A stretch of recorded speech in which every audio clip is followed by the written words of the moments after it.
Atenção agora, vou direto ao ponto com você. Eu tenho informação chegando do caso Adalberto. O laudo saiu, você sabe disso. Eu já vou te contar, não vou segurar a informação.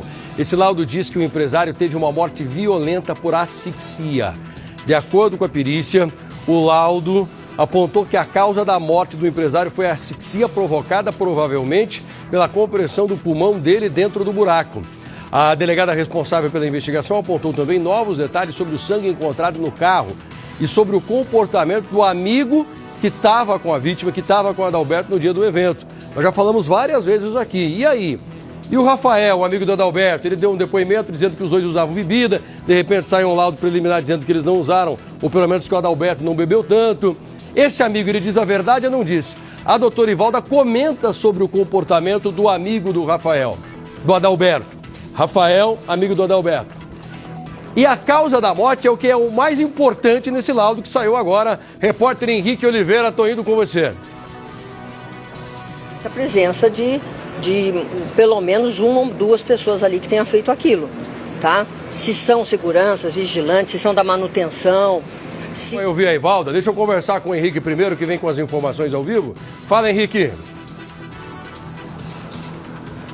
Fala, Passaia. Boa tarde para você. Para quem está em casa acompanhando a gente, o laudo apontou que no pescoço da vítima eles encontraram escoriações, provavelmente provocadas aí por um tipo de golpe conhecido como mata-leão. Tudo isso, claro, vai trazendo novos detalhes sobre o que aconteceu naquela noite em que o Adalberto simplesmente desapareceu. Você destacou aí a questão do comportamento do amigo dele, o Rafael Aliste. No depoimento, ele disse algumas informações que se contradizeram.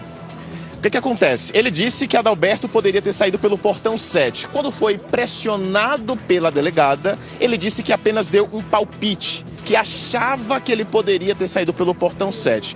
Com relação ao uso de álcool e maconha, o exame toxicológico mostrou o contrário, e isso precisa ser esclarecido. Existe aí uma possibilidade, os especialistas precisam analisar isso um pouco mais de afinco, com relação ao fato do corpo do empresário ter processado as substâncias com ele ainda em vida. Tudo isso, claro, cabe uma análise detalhada que ainda está em andamento. Com relação ao sangue encontrado no carro de Adalberto, a delegada acredita que essa gota de sangue não tenha relação com o crime. E ela suspeita, inclusive, Passaia, que Adalberto sequer tenha voltado até o carro. Isso porque é uma gota de sangue muito pequena. E aí ela acredita que não há relação com o crime. Então agora a polícia está aguardando a chegada do exame de DNA para confirmar essa informação de que esse sangue de fato não seria do empresário Adalberto. E agora eles estão buscando outros elementos para se entender a versão dada pelo amigo dele, o Rafael Aliste, nas duas oportunidades em que ele prestou depoimento, Passaia. Extremamente importante o que o laudo mostra, mas para a polícia ainda existem muitas dúvidas e que nós, obviamente, você que está em casa, o Lombardi que está aqui, todos nós queremos um esclarecimento, né?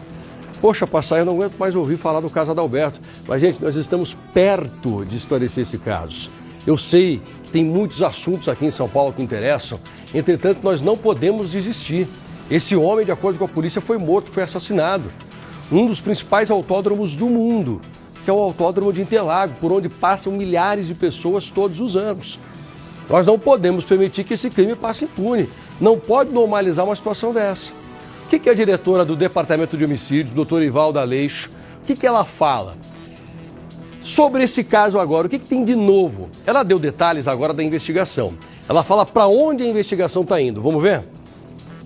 Não se descarta a presença de pelo menos uma ou duas pessoas ali que tenham feito aquilo, tá? Se são seguranças, vigilantes, se são da manutenção, se houve ele entrou em uma briga depois que saiu lá do autódromo, né? Porque ele caminha ali é mais sozinho, que sai daquele lugar ali de que eles estavam bebendo, teve o show, pode ter sido até alguém que estava saindo junto com ele, né? A gente não sabe o que foi. E também o laudo do sangue, né? Do carro, que é importante pra gente, porque a sensação não, né? Assim, tudo indica que ele não chegou no carro, tá? E esse sangue, então, aí, ou foi antes de tudo que aconteceu, bem antes, um dia anterior, alguma coisa. O Rafael, ele tem álibi, ele tem como provar, passou pelo perfilamento. Para vocês terem uma ideia, ele ficou aí não num sistema de nada fora com todo respeito à pessoa dele, mas das 10 da manhã até às 6 e pouco da tarde. O roubo foi em Cotia, nós investigamos também. Houve mesmo assalto, nós temos testemunhas e temos ele entrando, correndo, ele foi buscar o filho, ou tinha deixado o filho na escola de futebol, nós verificamos mesmo, tá? O celular dele, mesmo novo, está apreendido e tudo que tinha postado nós pedimos o congelamento. E aí, Lombardi? Olha, é uma coisa super interessante da investigação. Ela caminha de uma hora para um lado, outra hora para o outro, mas uma coisa está descartada. Latrocínio não foi. Porque se houvesse latrocínio, como me disse um dos investigadores da equipe da doutora Ivalda, tinham levado a carteira, tinham levado o celular, tinham levado tudo. Não. E a história do Mata-Leão realmente... E a delegada acabou de dizer agora que possivelmente tem algum segurança pode estar envolvido, alguém ligado ali ao que estava, porque o laudo ele é taxativo, ele tem marcas, ele tinha marcas no pescoço, por isso que foi fundamental a informação obtida pelo legista. Por quê?